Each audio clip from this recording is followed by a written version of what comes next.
राधे राधे मित्रों। आज हम आपके लिए लेकर आए हैं सबसे बड़ी कौन हिंदी कहानी। तो उठाइए आनंद सबसे बड़ी कौन हिंदी कहानी का।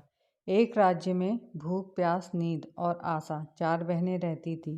एक बार चारों बहनों में कलह हो गया। भूख ने कहा मैं बड़ी हूँ, प्यास ने कहा मैं बड़ी हूँ, नींद ने कहा मैं बड़ी हूँ और आशा ने भी कहा मैं बड़ी हूँ। चारों इस झगड़े को लेकर राजा के पास पहुंची। एक ने कहा मैं बड़ी हूँ, दूसरी ने कहा मैं बड़ी हूँ, तीसरी ने कहा मैं बड़ी हूँ और चौथी ने भी कहा मैं बड़ी हूँ। राजा ने यह सुनकर सबसे पहले भूख से कहा कि भूख, तुम बताओ कि तुम कैसे बड़ी हो। भूख ने कहा मैं इसलिए बड़ी हूँ क्योंकि मेरे कारण घर में चूल्हे जलते हैं, अच्छे अच्छे पकवान बनते हैं और जब थाली में उन्हें परोस कर दिया जाता है तब मैं खाती हूँ, इसलिए मैं सबसे बड़ी हूँ। राजा ने अपने सिपाहियों को आदेश दिया कि जाओ और राज्य में घोषणा करवा दो कि आज से किसी के भी घर में भोजन नहीं बनेगा। फिर देखते हैं भूख को भूख लगेगी तो वह क्या करेगी। पूरा दिन बीत गया, पूरी रात बीत गई और दूसरे दिन सुबह भूख को भूख सताने लगी तो वह भोजन के लिए इधर उधर तलाश करने लगी। जब कुछ नहीं मिला तो तब वह भूख के कारण घर में पड़ा बासी भोजन खाने लगी। प्यास यह सब देख रही थी। वह तुरंत राजा के पास गई और बोली कि हे महाराज, भूख हार गई, वह घर में पड़े बासी भोजन को खा रही है। देखिए मैं सबसे बड़ी हूँ। राजा ने कहा तुम बताओ तुम कैसे बड़ी हो। प्यास ने कहा मैं बड़ी हूँ क्योंकि मेरे ही कारण लोग कुएं खुदवाते हैं, तालाब बनवाते हैं एवं पात्रों में जल का संचय करते हैं और जब वह किसी पात्र में जल भरकर मुझे देते हैं तभी मैं पीती हूँ, इसलिए मैं बड़ी हूँ। यह सुनकर राजा ने अपने सिपाहियों को आदेश दिया कि जाओ राज्य में घोषणा करवा दो कोई राज्य में कुआं तालाब नहीं खुदवाए और ना ही पात्रों में जल संचय करके रखेगा। तो फिर देखते हैं प्यास को प्यास लगती है कि नहीं।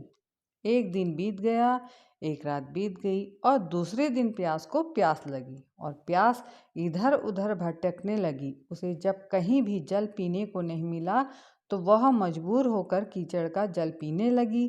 नींद यह सब देख रही थी। उसने तुरंत राजा के पास जाकर कहा हे राजन, प्यास हार गई, वह कीचड़ का पानी पी रही है, इसलिए राजन मैं सबसे बड़ी हूँ। राजा ने कहा तुम बताओ तुम कैसे बड़ी हो नींद। नींद ने कहा क्योंकि मेरे ही कारण लोग सैया बनवाते हैं, उसमें बिस्तर लगाते हैं, जब वह मुझे बिस्तर लगाकर देते हैं तो तब मैं सोती हूँ, नहीं तो नहीं सोती हूँ। राजा ने अपने सिपाहियों को आदेश दिया कि जाओ राज्य में घोषणा करवा दो कि कोई भी सैया नहीं बनवाए और ना ही उसमें बिस्तर लगाए। नींद को जब नींद आएगी तो देखते हैं फिर नींद क्या करती है। एक दिन गुजर गया और एक रात भी गुजर गई, दूसरा दिन भी गुजरा और दूसरी रात शुरू होते ही नींद सताने लगी और परेशान होकर नींद बिस्तर खोजने लगी। जब बिस्तर नहीं मिला तो वह मजबूर होकर जमीन पर ही सो गई। आशा यह सब देख रही थी।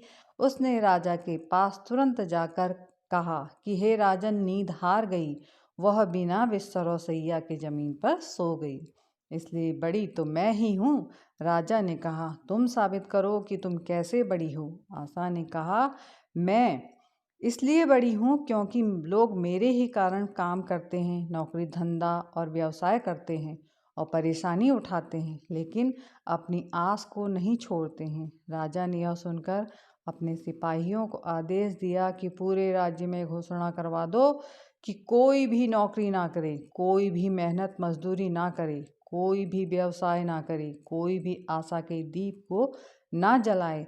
आशा को जब आस लगेगी तब देखते हैं वह कहाँ जाएगी। पूरा दिन बीता, आधी रात ही बीती थी कि आशा को आस लगी तो वह इधर उधर गई, लेकिन चारों तरफ सन्नाटा था। सिर्फ एक कुम्हार टिमटिमाते दीपक के प्रकाश में काम कर रहा था। वह वहां जाकर ठहर गई। कुम्हार ने देखा उसका सोने का दीपक, सोने की बाती और सोने का महल बन गया। दोस्तों, जिस प्रकार कुम्हार की आशा पूरी हुई उसी प्रकार आपकी आशा भी पूर्ण हो। आप भी आशा का दीप जलाकर कर्म को करते रहिए। दोस्तों, अगर आपको यह वीडियो पसंद आई हो तो आप इस वीडियो को एक लाइक, कमेंट और चैनल को सब्सक्राइब करके अपना प्यार दें। धन्यवाद।